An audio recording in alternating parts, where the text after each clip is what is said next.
Coming up on Tech News Today, Apple's super fast iPhone processor. Is it really in the works? Who's going to replace Steve Ballmer? We'll make our best guesses. And Facebook gets unphysical. Take that, Olivia Newton-John. All that more coming up. Netcasts you love. From people you trust. This is Twit. Bandwidth for Tech News Today is provided by CashFly at CACHEFLY.com.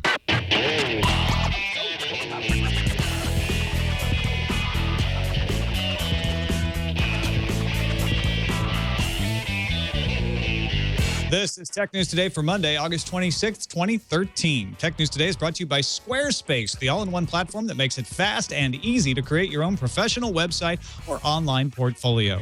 For a free trial and 10% off, go to squarespace.com and use offer code TNT8. And by ProXPN. ProXPN is a virtual private network that allows you to use the internet the way it should be, anonymously and without oversight. For 20% off your new account, go to proxpn.com/twit and use the code TNT. Welcome to Tech News Today. I'm Tom Merritt. I'm Sarah Lane. I'm Jason Howell. Zach Tar's still out on vacation. He'll be back tomorrow, but we are here to give you the top 10 stories of the day in the news feeds.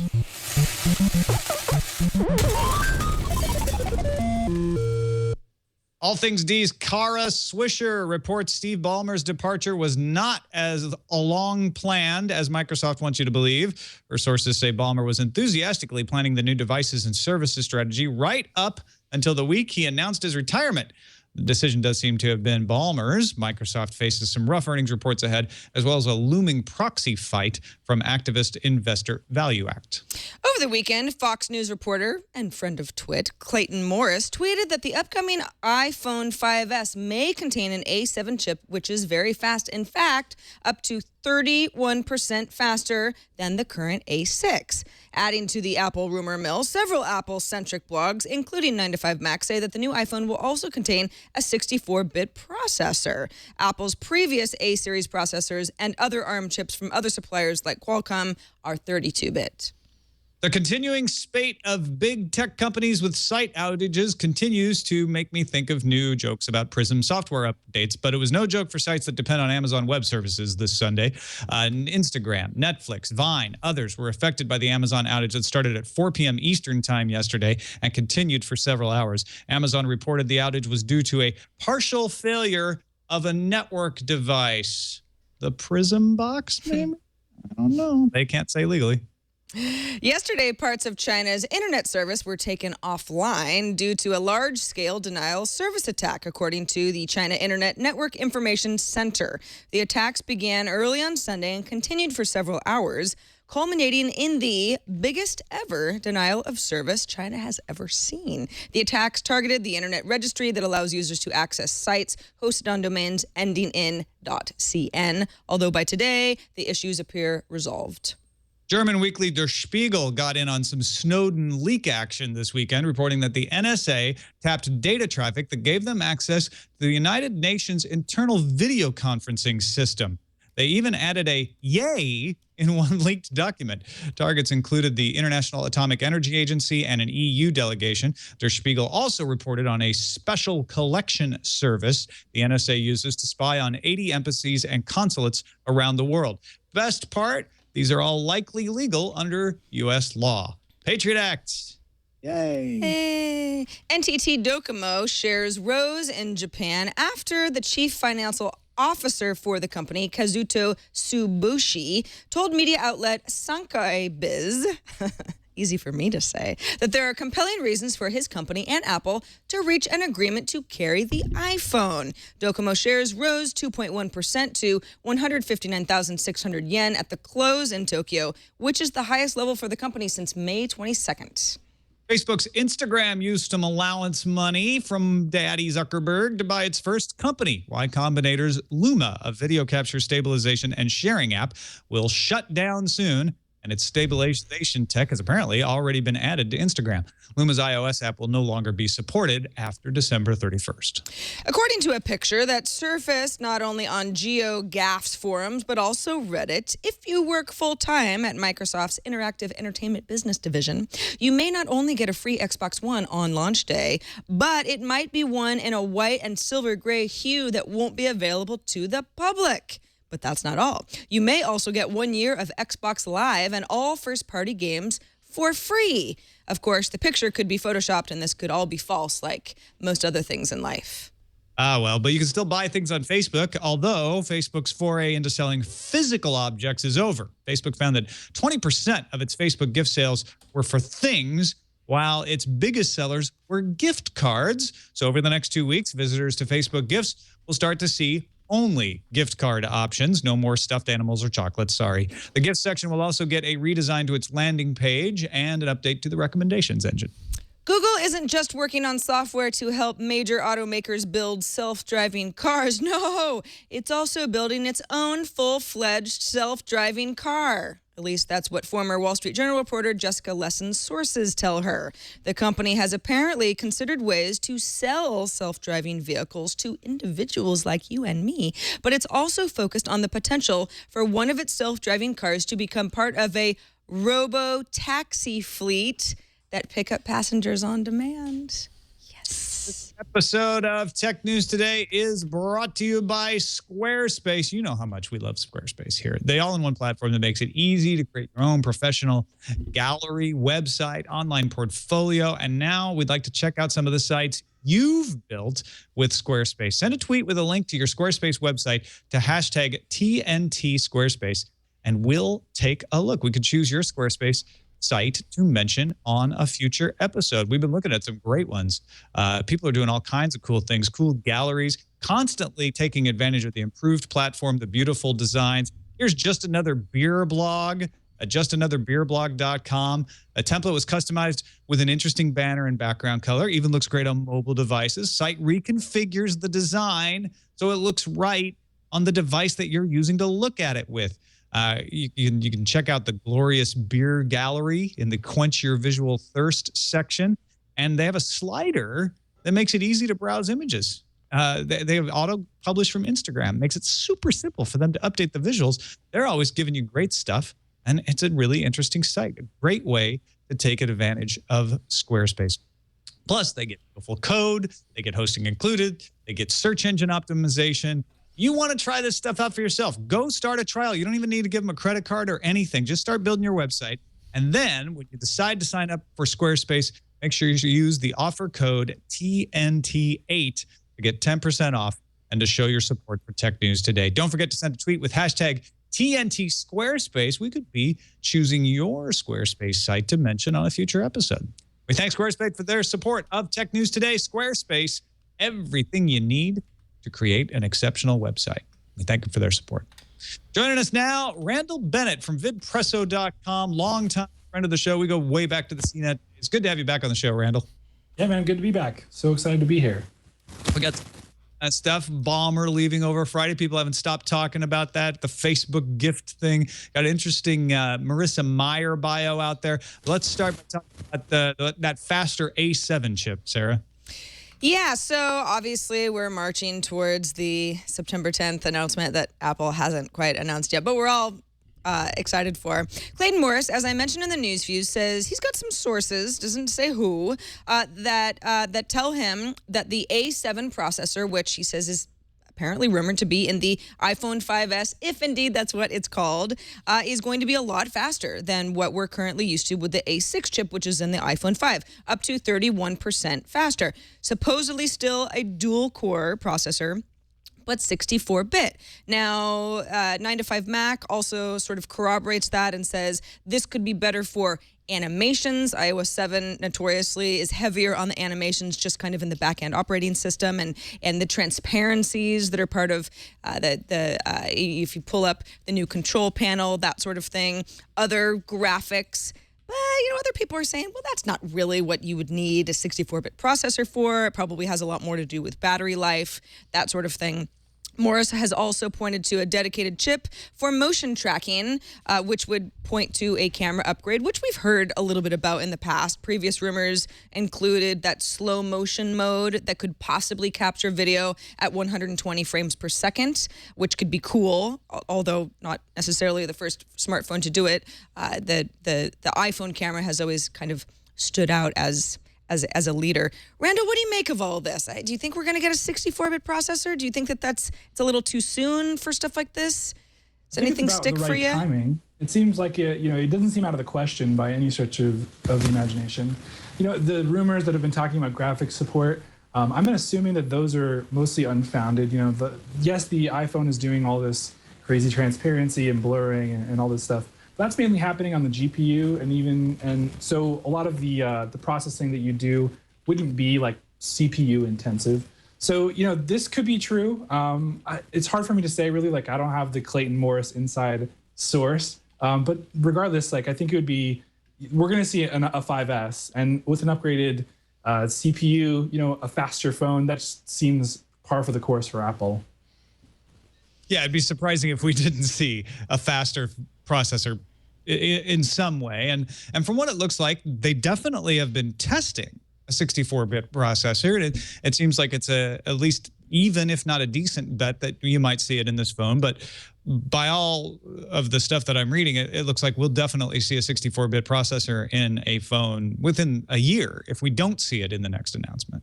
Yeah, and it seems to me, a lot of people say, well, this is obviously because, gaming is so big. And it seems like for Apple, if I look at the last few product cycles, Apple doesn't care that much about speed as much as it does about stability.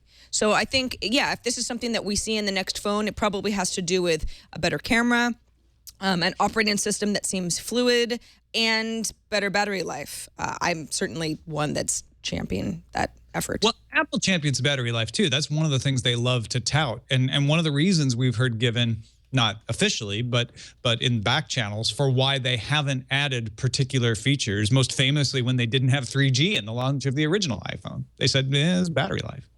Yeah, exactly. Well, no, and that's my point, is that I think that's what matters to Apple, because I think that that's what Apple can say to the public. You know what we have? We've got a phone that you don't have to worry about all day. And that actually matters more than some other specs that people equate with a better processor.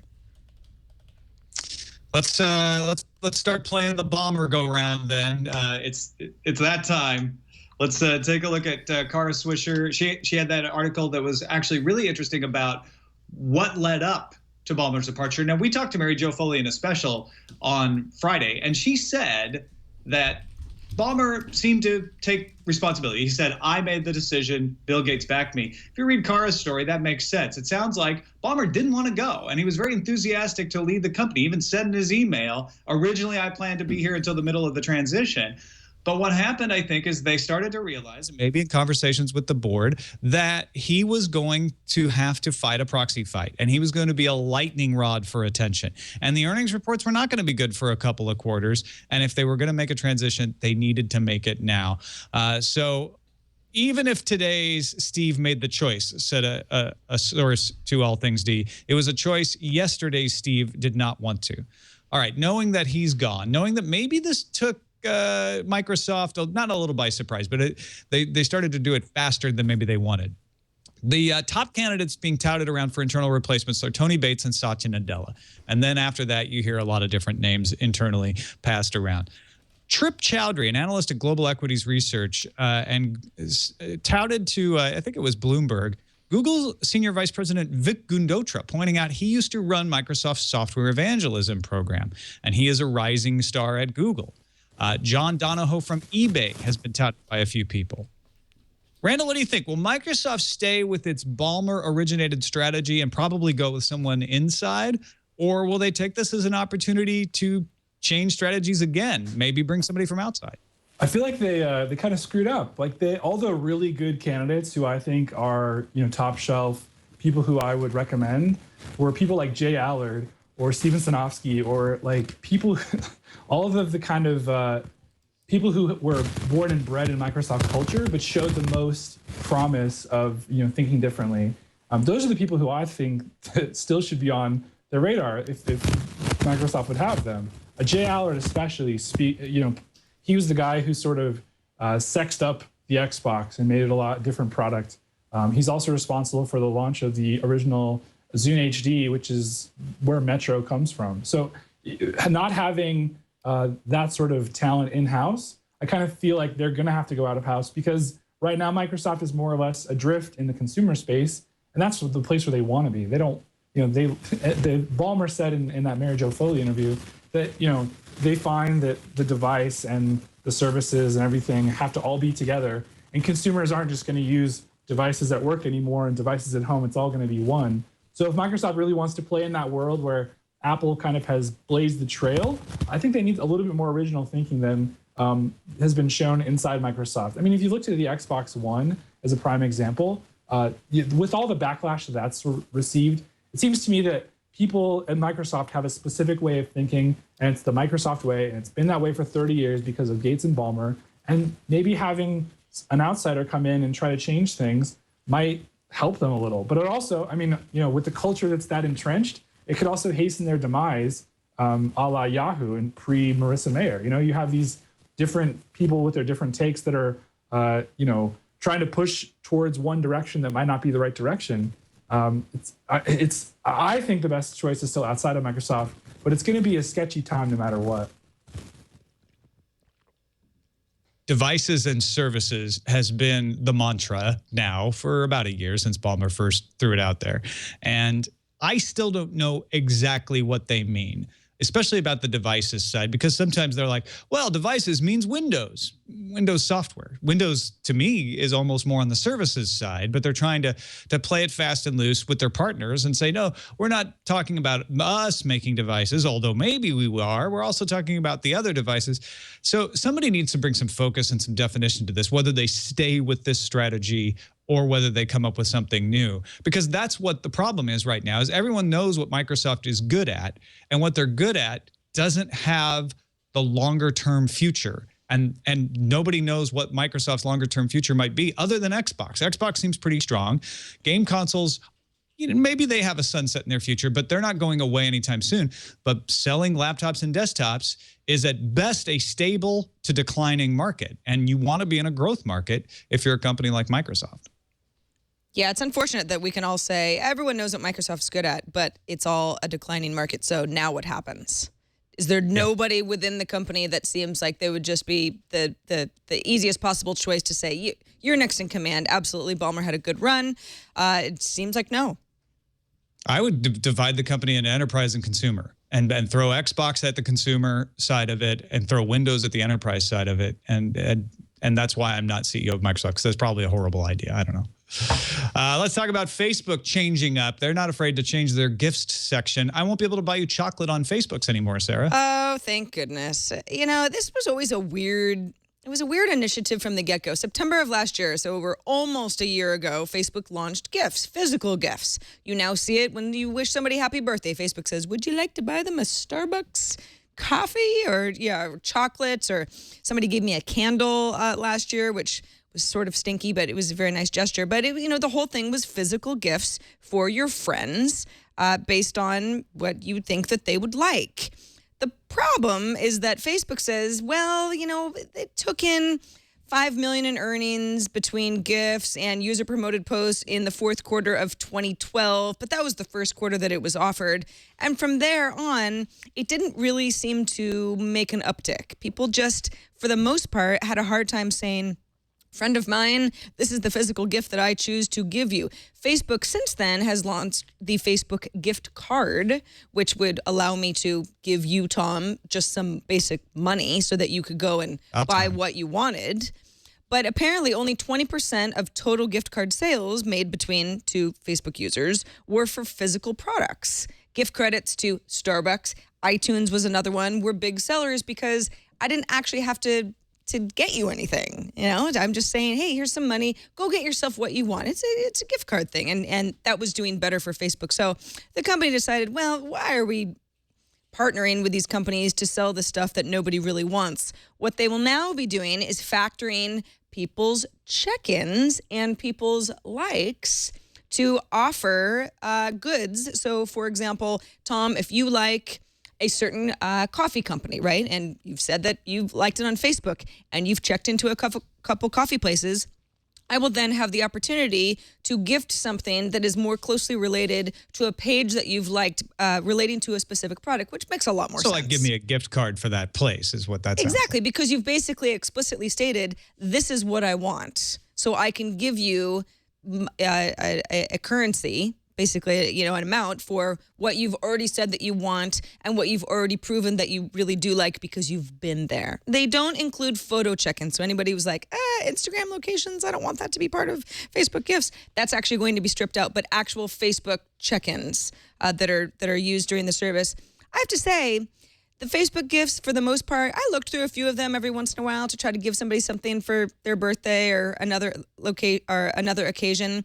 They always seemed kind of kitschy and limiting. I wonder why Facebook didn't just do this already. Randall, did you ever use Facebook gifts? I've used it a couple times, and the thing that I always gift, it's like my go-to gift, is the RDO gift card. I love RDO. Like, I'm a huge RDO fan, and you know, it's really cool when my friends can use it for a couple months for like $20 or whatever. So it, to me, makes sense that they're getting rid of the physical gifts. Kind of, you know, it's like, even though that 25% is like, you know, a lot smaller people. There's a lot smaller amount of people using physical gifts than virtual gifts or gift cards. Is it worth really like throwing that out though? Because how cool is it when, you know, someone who I care about, who I haven't, you know, I'm friends with however many people on Facebook, I haven't thought about them in a long time. I could send them flowers or, you know, coffee or like, you know, just a pack of something that they would care about. You know, it seems kind of cool, and even though it's not used a lot, it just kind of seems like a fun feature. I think this might be Facebook's DNA though, to pick the best result and just optimize for it and have that be like the thing that people use, right? So rather than have a lot of options, just pick the one that converts best and go with that. So I think that might be a little bit of a detriment to the user experience. But at the same time, like I still have never bought anything physical. I typically would buy services that I know people would love. So I can't really complain. But maybe, you know, there's this like part of me that says, that's really cool. Like, are you sure you want to throw it away? I think it's a little bit of psychology at work here too. When you're buying for somebody in the Facebook world, it seems like you're buying more spur of the moment. It's not where you go to buy a really thoughtful gift, right? Yeah. It's more of like, oh, I just want to do something fun for somebody. And when you're in that mindset, I think you're less likely to want to send something, some kind of object, because you're afraid they won't like it. So you get them a gift card, that's safe. That's always the safer bet. That's become like the de rigueur for that second tier on your list is like, oh, I'll get them a gift card because then they can get whatever they want. Completing the loop though, right? If they had, so my wife this year, she bought me a lot of cool stuff. And the way she bought me stuff that I wanted without telling her was by using Pinterest. So I'm not a huge pinner. But when I see something I like, something kind of quirky or interesting, I'll pin it. Like these headphones from Sony, they were on the Wirecutter, like, I don't know, 6 months ago. And I was like, oh, those are $80. That seems like a really cool thing, something I would love. And, you know, when my wife got that for me, it was this huge surprise. And it's like, oh, thanks so much.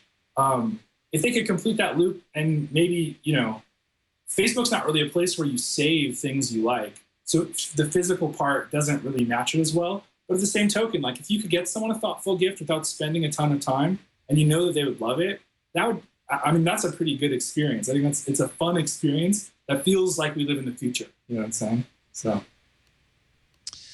All right. Yeah, maybe Facebook should buy Pinterest. Hey. Might be looking at it. Who knows? Let's take a quick break. Thank our other sponsor for today's show, ProXPN. There are plenty of ways people can get at your data, whether they're governments or hackers or crackers or nefarious individuals. You want to keep them out. Even if they're just pranksters, you want to keep them out. One of the ways that you shouldn't make it easy for them is to use an open Wi-Fi connection.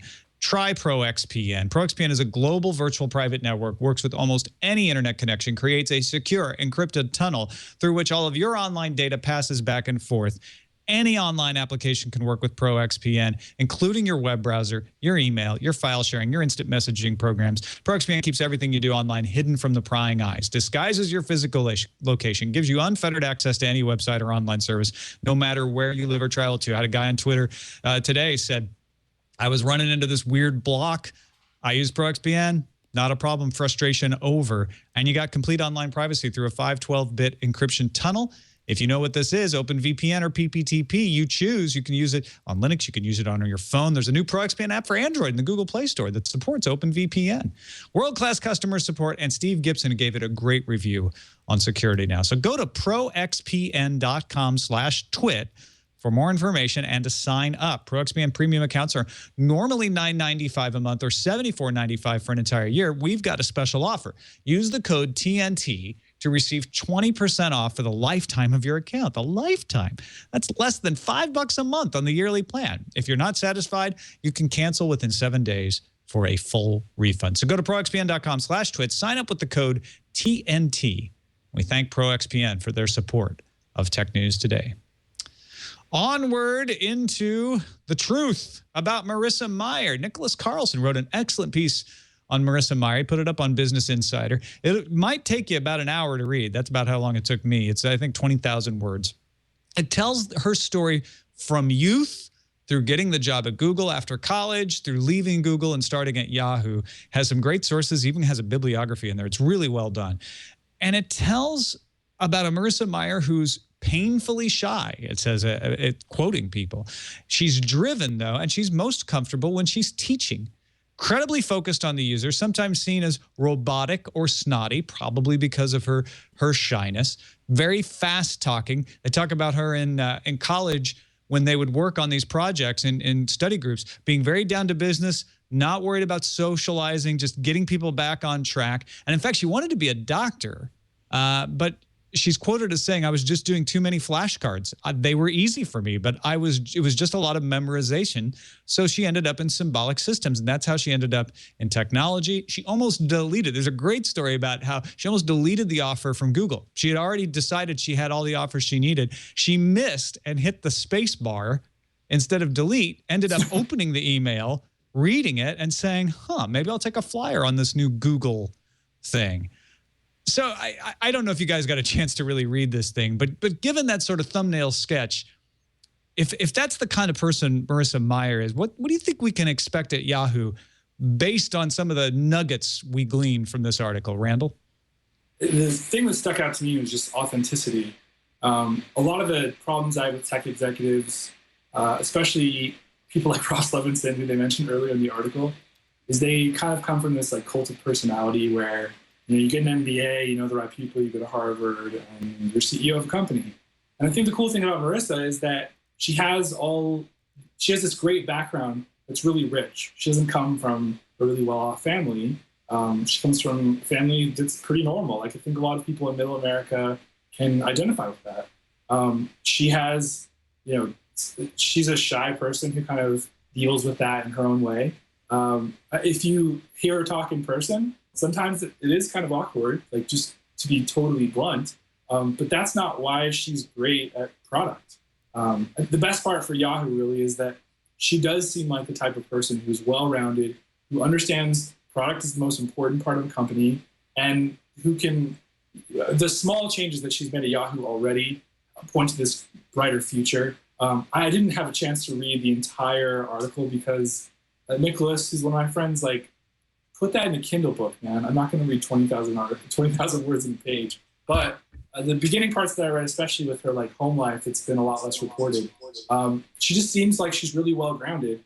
And no offense to Yahoo, but they haven't had a lot of well-grounded thinking in the executive levels. They had media types. They wanted to be this media company with friends in Hollywood and whatever. And her meticulous focus on the product is what's going to save Yahoo from an untimely demise, I think. When I read, and I agree, Tom, it was a really fascinating look into somebody who's not just sort of has had a fascinating career thus far, but seems to be doing a lot of interesting things with Yahoo, which a lot of people wrote off a long time ago. But when I hear the sort of details of the kind of person that Marissa Mayer is or might be, or how she's interacted with people, I'm sort of like, yep, that sounds a lot like people I know in tech. I mean, it doesn't sound all that far-fetched. Somebody who's a little bit shy, incredibly focused on the user, maybe at the detriment of in-person relations, good at teaching because she's very, very bright. You know, if you've got something to focus on and you can tell me about it, you're good at that. But socialization probably isn't first priority. That does not sound very unusual to me. That sounds like the mark of not just a leader, but a particular kind of leader that works well in technology. Yeah, if you guys haven't had a chance to read it out there, definitely take a look in the show notes, or you can find it at businessinsider.com. We'll have it up in the link at twit.tv/TNT. Let's talk a little bit about Instagram getting some, as I jokingly called it, some allowance money from Zuckerberg. They bought a company. Yeah, they did. It's called Luma. You may know it. Formerly, it was called Midnox, which was, I don't know why it was ever called Midnox, but Luma made a lot more sense. You know, it's funny. I first heard of Luma because a friend of mine does these. He mounts his iPhone on a little drone and he takes these really cool videos of these drone videos.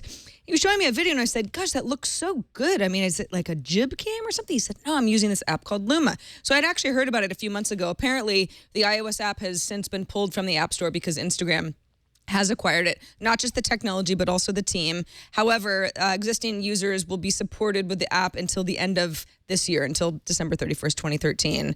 But what's neat about Luma is that not only is it image stabilization, which just really helps kind of jerky video and making things look nice and smooth, but it also has what's called non-disruptive video filtering. So you can shoot a video with a filter turned on, but then afterwards, you can say, yeah, I changed my mind. I can go ahead and strip that out and have the original video be able to post after it's been recorded.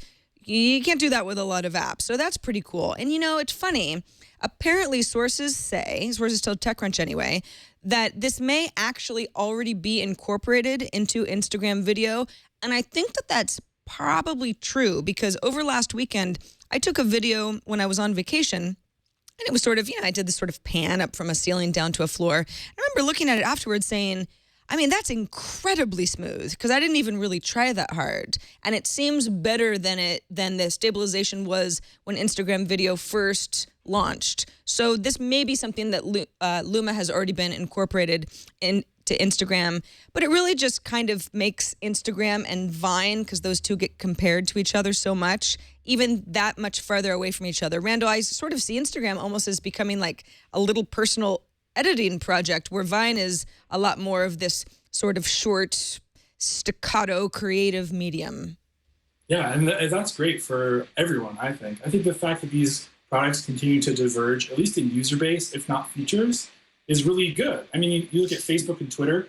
Facebook did not invent the news feed. Twitter did, right? And Facebook sort of built a news feed for what Facebook is. And having sort of two video services, one that focuses on making it shiny and pretty and interesting and allowing you to upload previously shot videos and just trying to create like what their take is on like this fast video thing, versus Vine, which is all about like trucks going off of overpasses, and like that was the last Vine video I saw, or just crazy 6-second clips.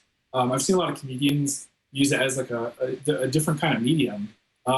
That's a good thing for us. I mean, that's a great thing for us. And this I guess this kind of sets the tone for Instagram's acquisition strategy. They don't really have a huge reason to go out and acquire. They're not hunting for engineers like Facebook does. Facebook will acquire like a ton of Y Combinator startups just to kind of fold them in and have them build other products.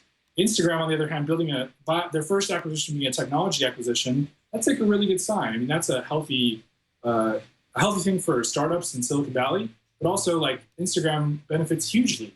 This color grading thing that we were playing earlier, I love that. I think it's such to give regular folks the idea of color grading, to treat a shot differently and to give it a different mood.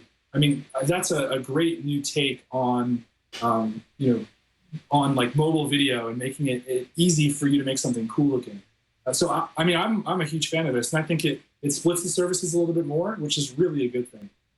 This seems to be a new trend, right? Things like Splice, Mixit are all saying, let's do more than just take some video and put a clip up. I mean, even Vine, it has a in-camera cuts-only editing feature, but it's still sort of an editing feature. I would expect Vine won't get more complicated than that, because that's sort of the Twitter ethos, right? Which is, let's limit you to see how creative you are within the limits. But I fully expect to see more apps like what Instagram is doing, like what Splice does, like what Mixit does, to say, okay, now we're going to give you a little in-app editing. And I don't know, maybe iMovie coming to iOS sparked some ideas out there with people realized, hey, I actually can do some decent editing on these mobile devices. Yeah, we've seen technology sort of, there's that technology curve where technology gets invented, it's overhyped, and then it comes down, and then there's like this slow rise back to utility. I think we're sort of reaching there, right? When Vidi and SocialCam were huge, that was like a big deal for a couple months last year or 2 years ago or whatever. That was sort of the overhype phase where it's like, oh, video on mobile, this is the coolest thing ever. But those apps were more or less just like, they didn't have any limitations or recommendations. They didn't have any real opinion. They were relying on their users to come up with like the best way to use it. Whereas these other apps, they're sort of a different category. They have a strong opinion about how you use them. And I think that they're a little bit, they're guiding the user in a way that makes a little bit more sense. Like you say with iMovie, sort of introducing the concept that like, phones and laptops, or phones and tablets rather, are useful and real like things you can use. I think these guys are perfecting it a little, and I'm really excited to see the future. Though I think, especially if Instagram is going to find other small companies like this and acquire them and fold it into Instagram video, they definitely have the resources. With Facebook being public, they can just basically mint dollars by issuing new stock.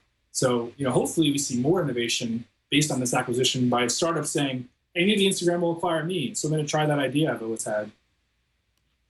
Wired's got an interesting article today. If you're trying to protect yourself from spying eyes, email is one of the most vulnerable things that you do on the internet. PGP is out there, but sometimes it's more difficult to implement than people would like. People don't want to mess with it. Bjarmi Runar Einarsson, a former Google employee and a software developer, a member of the Icelandic Pirate Party, as a matter of fact, has teamed up with Smári McCarthy, also from Iceland, and Brennan Novak, a Portland UI designer, to work on something called Mailpile. It's an open source web-based PGP easy client that you can either run in the cloud or run locally and still get the benefits of a Gmail. So things like search, things like archiving. They've raised $116,556 over their $100,000 goal. I mean, the $16,000 over the goal on Indiegogo, and they still have 16 days left. So this is obviously something people want to use. You can tinker with it yourself. It's an open API. It's trying to make PGP as easy as sending a friend request.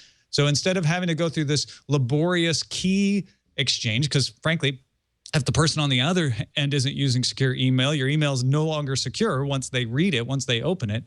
However, it's not perfect. PGP can't protect a log of who you sent email or received from being collected. But with services like this, we heard about MyCollab as something that people are starting to use. Have the leaks done more to secure email, Randall? Is that one upside here? I mean, for sure. The thing it's really done is at least put on people's radar that, email is inherently insecure. There's all these hops in the middle, plain text, like you can see it while it's passing over. For people who are really concerned, this gives them, a tool that lets them do it. Hopefully, I don't know the crypto background of these guys, so I can't, speak to how good the crypto is if they're using off-the-shelf stuff, which is probably the good tactic versus inventing their own. But assuming that their crypto is solid and people are auditing them and whatever, Decent, they have the LavaBit. That was the service that Snowden was using, right? So that to have a centralized service that has to shut down, that's obviously a problem. And having there's other services like CryptoCat that are not quite as secure as advertised. That's a problem. But making PGP simple to use, that to me solves the inherent issue of like making it so that crypto is not so hard. Crypto is not as complex as it seemingly has to be, right? They can make it simple, easy to use. That'll help at least dissidents around the world shield their communication from prying eyes. And I hope that this. I'm always really skeptical of Indiegogo campaigns, to be honest. Like I just don't Kickstarter, like crowdfunding things. I don't buy a lot of them because I I just don't. I'm not a big believer ahead of time. But after the fact, if this works and it's solid and people are using it, like, a lot of people like me that are skeptical would get on board and really make it critical mass or something. So hopefully it does what it says. I think probably the leaks helped something like this get to critical mass a lot quicker. Not that it's not a good service already, but it's just really good timing to introduce something that's like, okay, well, here's an alternative for people who are not comfortable with the problems with email, as you laid out, Randall, a couple minutes ago. That the options that we have now.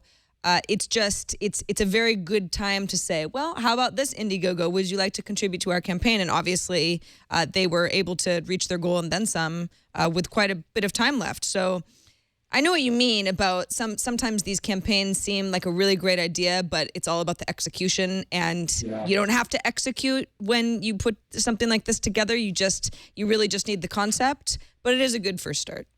Here's hoping they make PGP as pervasive and easy to use as Facebook, because if you can get people everywhere to use Facebook, if you could do the same thing for encryption on email, that'd be amazing. Check it out, mailpile.is, if you want more information. Let's move on to the randomizer. We conducted a straw poll of our live audience today. Number 2 story for the randomizer was robots search for sunken World War II aircraft. Tight vote today, 46% for that one. But the winner is Health from Above, a drone to deliver defibrillators to heart attack victims, getting 54% of the vote. This is using quadcopters, it looks like, or something similar, to, within a 10-kilometer radius, deliver a defibrillator. It's called Deficopter. Maybe need to work on that name. Yeah. From an app. So you have to have the app installed, and you have to be with the person who needs it, most likely. Although I guess you could do it yourself. And then you request it, and the copter will bring a defibrillator to you wherever you are at 70 kilometers an hour. So less than 10 minutes, it would get to you. The thing is, in Germany, where this is being tested, it would actually need to have a monitor. So this may end up being kind of pricey because it's $26,000 already for the hardware. Plus, you got to employ somebody to keep an eye on it to comply with German law. Yeah, wouldn't it be great though? Like that's the future. UPS replaced by drones, heart defibrillators, firefighters, all that stuff. That just seems so cool to me. And Lunchman in the chat room's like, what if you're inside? I think they're trying to solve the outside problem. Inside, you're more likely to have access to a defibrillator. Most public places do have them now. If you look around, you will see them on the walls. They're nearby. If you're outside, though, that's where it becomes a problem. Dr. Mom says you need it within 1 minute, not 10 minutes. See, that's the thing is, I do not want to be like, this sucks, because the technology does not suck. But it seems unlikely to be helpful on a regular basis because it just isn't going to happen soon enough. Maybe it's different in Germany. Like maybe they have, the image they use on a golf course. Are there lots of golf courses in Germany where, people are frequently having heart attacks? Is that like the key market? Obviously there's market research to do. The tech seems really cool and it could be a good idea, but I have no idea. Like you said, Sarah, like is this really a problem? It may be too costly, but and it takes less than 10 minutes to get there. It could be within a minute, depending on where you are. And granted, maybe it won't save a life, but if it saves a couple lives, I think it's worth investigating. It's an interesting idea. Maybe not quite practical enough yet. How long does it take to get a firefighter there, or like an ambulance? Is that 10 minutes? Like that's going to be a drone around the same. Can fly over the man-made waterway at the golf course, whereas a person the could sand not. Traps. So there you go. Don't want to get in the sand trap. That would be the worst. I'd rather have a defibrillator flying toward me than nothing at all. Exactly. I have to say. Let's see what's on the calendar. Sarah, why don't you take a look? Okay. Registration for Samsung's own DevCon is now open. If you'd like to participate, head on over. And also, new Yahoo usernames are starting to get sent out today. I know that I applied for Sarah Lane at Yahoo because I never had that before.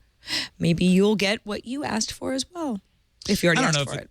I don't know if I didn't get anything personally. No, I haven't seen anything. I don't know if this belongs in the calendar, but Feedly opened up their paid service. And I know a lot of people use RSS readers out there, so that might be interesting too. Let's see what's incoming. Incoming message. We got a call from a listener in Illinois who thinks that having wireless phone charging in your car, we talked about that last week, could actually make you safer. Thought I heard. Hey, Tom and gang.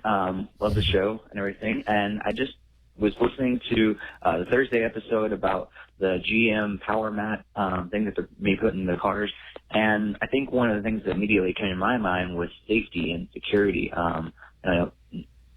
People have been talking a lot about, how to get your phones out of people's hands while they're driving and safety and everything like that. And if there's a power mat someplace where, you get in the car, you put your phone, it's all secure, it's charging and everything, maybe hooked up to Bluetooth or whatever through your car stereo, but it's out of your way, but it's charging, people are going to be more apt to actually put it there because they want to charge their phone and less apt to actually grab it and distract them while they're driving.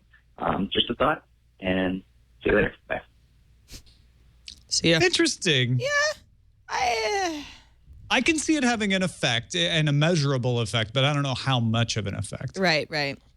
Also on the same subject, George wrote in and he said, when you were talking about the power mat and new GM cars, Tom suggested creating a power mat in your coffee cup holder. I don't actually think that's a bad idea. If you're not trying to power your cellular device, then you can use that power to keep your coffee hot. If you could control the power or wattage of the power mat, you could potentially control the temperature of your coffee. Of course, if you want to get really wacky, you could put the power mat in the seat and use it as a seat warmer or as a charger. You have to sit on your phone, though. Hot coffee in cars? I'm just saying. Yeah. The whole thing sounds like electrocution waiting to happen, and we're going to need defibrillators. Exactly. Well, that makes me think of espresso, which makes me think of vidpresso, which makes me think of Randall Bennett, who I'm already thinking of because he's been on the show the whole time.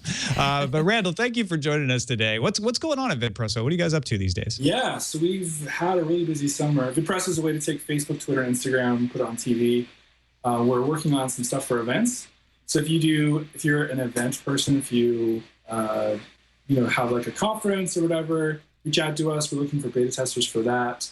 We also have Facebook picture support like last week, and we're working on some other secret projects, launching on some TV shows that you're probably going to watch. So that's pretty cool. Also, we're on Twit Know-How, so watch that. So, yeah, definitely watch Know-How if you want an example of how it works. Ayaz uses it to great effect there, so check it out. Well, thank you all for joining us. You can be a part of the show in many ways, by calling us, by emailing us, by voting in our subreddit, technewstoday.reddit.com. Our subreddit is where we actually monitor what kind of stories you guys are interested in. It helps us put together the lineup each and every day. So get in there and vote. Join the 17,000 some people that are subscribed to technewstoday.reddit.com. Those other ways, our email address is what is it again? TNT@twit.tv. You can give us a call, 260-TNT-SHOW. And, of course, our website, which has all this stuff collected, twit.tv/TNT. Ayaz will be back tomorrow, along with our guest, Callie Lewis from Geekbeat TV. I'll see you then.